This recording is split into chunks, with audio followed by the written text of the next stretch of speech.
15, our monthly discussion of the comics that we think deserve your attention. This is part 2, the best comics of the month. To start, each of us will have 30 seconds to talk about one comic that just missed the cut. Then we will delve into our 3 favorite comics of the month. Nick, you're up first. What do you got? This one's hard because it's such a very strange, meandering story. But my second favorite is Zero by Els Scott. One of the overarching themes of this has been who's telling the story? It's obviously a story about Edward Zero. And spoiler alert, at the end of the first arc, is it Edward Zero telling his son his entire spy life story in the agency? Or is it William S. Burroughs writing the story of his son, hearing the story of... Anyway, the colors in Jordy Belair are doing are great. And the idea of the ugly spirit and black thing taking over one's heart is pretty sweet. Anything he said in the last 9 seconds, you cannot. So disregard. All I said was William S. Burroughs, maybe? Lots of Els Scott this week. Lots of Els Scott this week. Month, yeah. Ugh. Seth, what was your runner-up? So there has been not much love for Convergence at this table, but I found one that I did enjoy. My runner-up is Shazam, number 2, Convergence. What I liked about it is it's just very sincere. It's not very dark, but it's fun. And in this issue, the Shazam family is going up against Victorian-era Batman and all his villains, and they're all dressed up in cool outfits, and Batman's on a Zeppelin plane, and it's cool, fun. That's cool. That's all. Wouldn't it be easier to say Shazamly instead of Shazam Family? Oh, damn, Shazamly. Okay. Yeah.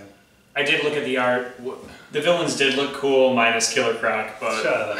You know, can't win them all. They all look sweet. Mr. Freeze was awesome. Mr. Freeze was really awesome. cool. Killer Croc was awesome. Killer Croc was... in the movie, The Rock? Or am I thinking of something? Killer Croc is not played by The Rock, Shazam. Even though that would be the very... Shazam? Isn't there going to be a Shazam movie? He's going to play Black Adam. Oh, that's right, Black Adam. And also Kurt Russell in Big Trouble in Little China. That was my runner-up. Colby, who you got? My honorable mention is Bloodshot Reborn, number 2, which has our anti-hero chasing after the Bloodshots, tarnishing his name and likeness through mass shootings at movie theaters and malls. He's still plagued by his own psyche, which includes the comedic element of Blood Squirt, as well as Kay, the necromancer that took the nanites from his body. So basically we have him finding that his binging on alcohol has done his body a disservice, especially when he's trying to fight these new Bloodsport Bloodshots. No, that sucked. I liked it too. Good. No, that sucked. Alright. Okay. Good job, Cole. Fuck you. Hey, we all had shitty 30-seconders. Now we have our most favorite comics of the month. Nick, what did you choose? This month I went for the funny side and chose Kaptara, number 2, by Chip Zdarsky and Kagan McLeod. Chip Zdarsky, we met him at C2E2. He's a pretty funny guy. This, Kaptara. He's a hugger. He's a hugger.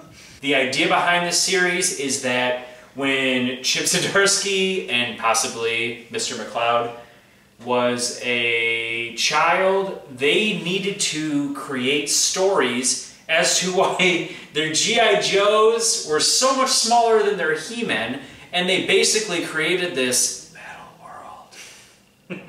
No, you didn't. For their own well-being, in that all of these different, like, Ninja Turtles, action figures, and He-Man, and whatever, stuffed animals could all be fighting each other. The result is a universe called Kaptara.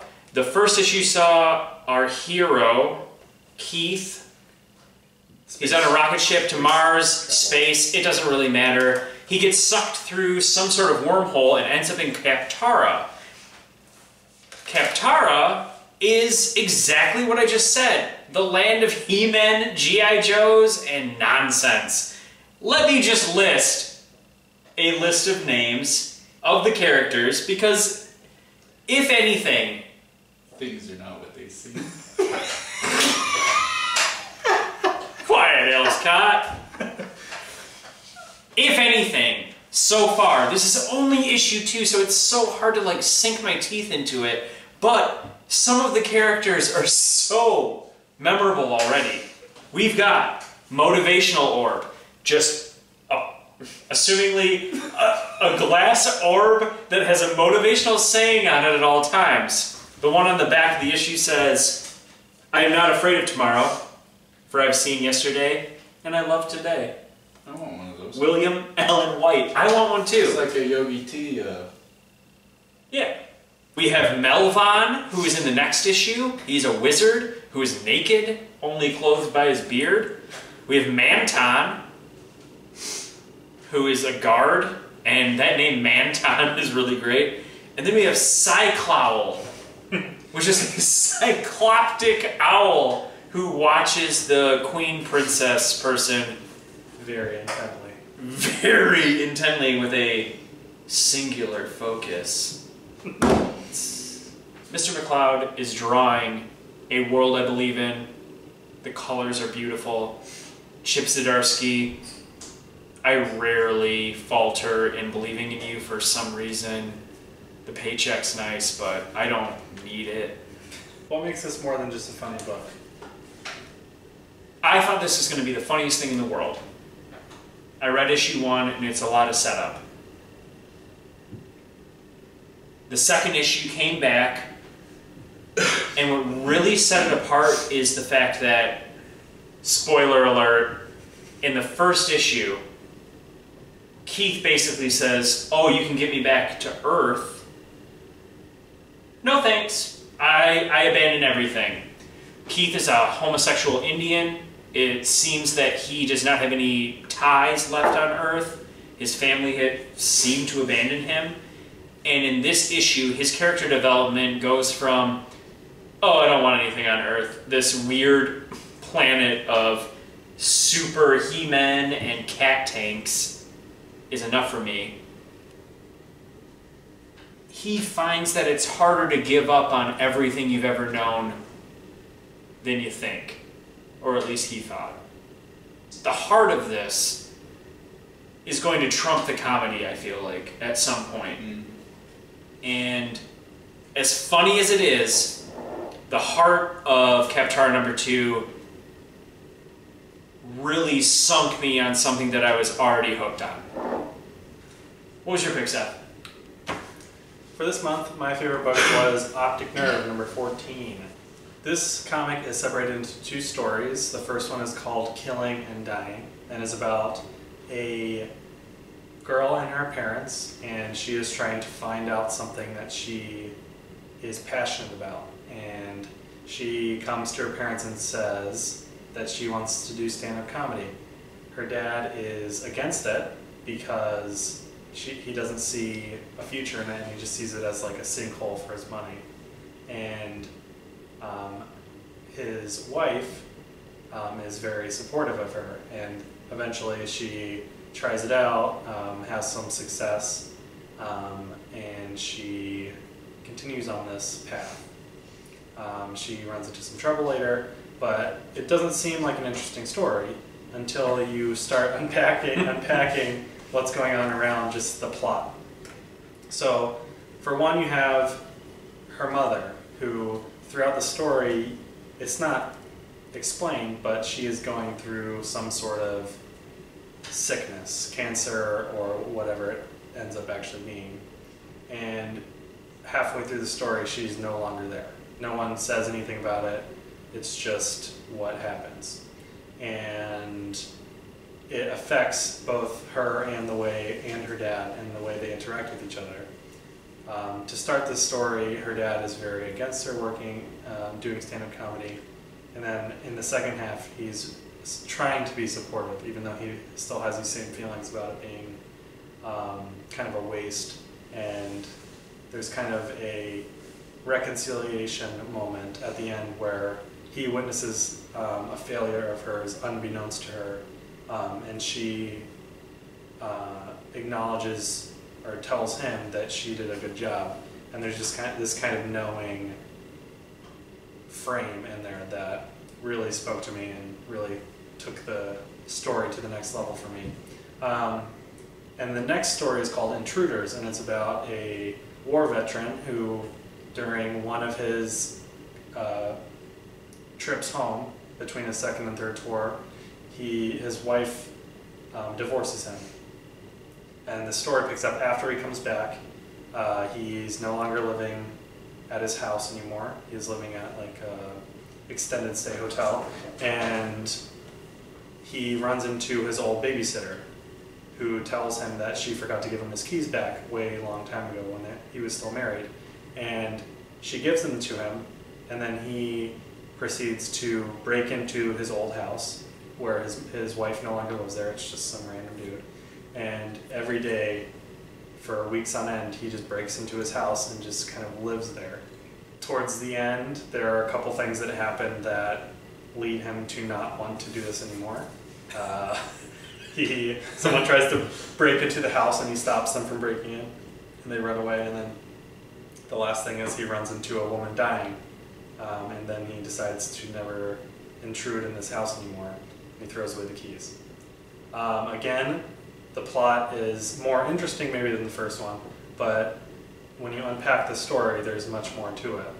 There's this troubled guy who's going through a suicidal path, and through this systematic re-entering of his old home, he's able to reconcile his life and what he's lost. Both of them are stories that I wanted to read for a second time right after I finished them. And that's pretty much all I have to say. The art wasn't outstanding, it's just very appropriate. It doesn't try and do more than it needs to. So I read Summer Blonde back in the day, knowing nothing about this person, knowing nothing about comics. This is years and years ago when Summer Blonde came out. It spoke to me, sad kid nonsense. How is this, how did this even come up on your radar? I heard about it, but... I guess I was just aware of it when it came out. I just saw that it was coming out and had seen Optic Nerve in the store before, never read it, but I tend to enjoy stories more when it's just, there's not an artifice around it, like a sci-fi story or a superhero story. They're all telling similar emotional tales. Mm-hmm. This one just doesn't have any artifice around it. It doesn't have to explain why things are happening. It just happens, and it doesn't have to have a high concept. It just tells a story that means something to the people that read it. That's my favorite of the month. Our last one is coming from Coley. What do you got? My favorite is Descender, number 3. This is Jeff Lemire and Dustin Nguyen. Yeah, it's fun. It's sci-fi. We have, what do we have? We have a companion bot that's the only, basically, I don't know if you'd even call it a survivor on a mining colony, but yeah, definitely a survivor. He's a surviving robot when 90% of the robots have been eradicated because all of humankind was attacked by harvesters, which were robot manifestations that they don't know where they came from or how. So now, because of that, they wiped out 90% of the robot population, companion bots, everything, just to be safe. Well, Tim21 is a child companion bot, and he's on this mining colony, and he seems to have the secret to his DNA code, whatever a DNA code for a robot might be. Programming code? Seems to hold maybe a secret to the harvesters. So everybody's after him. The salvagers, scavengers got to him first. Yeah. And he's in pretty bad shape as of last issue. Driller, this one robot that seems to be alive on this mining colony as well. He's definitely alive. Huh? He's definitely alive. Yeah, so Driller's trying to save Tim 21. Driller's pretty funny. Driller's my favorite awesome. right now. He's definitely a comedic element to the whole comic book. Anyway, he's trying to save Tim 21 and Dr. Quone, who created basically all like robots as we know it. The primary AI that everything's based on, and he may hold some of the society's blame as far as what went wrong with the harvesters, etc., but was proven innocent. Regardless, they've enlisted him to help them track down Tim 21, and he's basically Tim 21's only help in this issue, only hope, I should say. Hope and help. Anyway, the one thing that comes out of this issue, and the one spoiler I'm going to give you, is when they save Tim 21, he has had a dream. So make what you will of a robot having a dream. But it seems like that dream might lead to something humongous. And why wouldn't a robot have a dream? Well, do androids dream of electric sheep? Not specifically electric sheep, I don't think. But think about it. Like if a robot was turned off, even turned off, you're gonna somewhat back through whatever program you were just running or images you might have. I never think that my phone's like, I'm gonna check out those photos Nick took while I'm turned off. Do you guys think Tim 21's gonna die in the end? Oh yeah. In the end of all things? In the end of the story. He's gonna die and he's gonna be carried off with this. No, Christ spot? I do not see any Christ-like Neo imagery. No, there hasn't been any yet. You're right. No. But that's what happens in sci-fi stories. That's usually what happens in sci-fi stories. Have you seen Omega? Maybe in Secret Wars, Sorry. This is so worth reading. I like Descender. I can see why it was. The rights were bought quickly. How do you guys feel about that, real quick? Like this comic, the story was bought by Sony International Entertainments, right? Yeah, I guess so. To make movies out of. It's like 3 months before an actual single issue had come out. I think it's fantastic. I think any artist would strive for that. I don't think Jeff Lemire will kowtow to anyone, but it just seems like that relationship would lead to the studio execs being like, this needs to happen this way, or we need to include this, and then this story that they bought is being influenced by them so that it becomes a good movie. And so it began. An hour-long fight about whether the movie industry was helping or hurting the comic industry. Both Colby and Seth's armies fought valiantly and had good points, but in the end, no one wants to see two grown men bicker about this shit. Now, take a moment to notice how Nick, our hero, doesn't seem to care about this at all, but sat politely in case a brawl broke out. Oh, sweet, sweet Nick, what do you win from this war?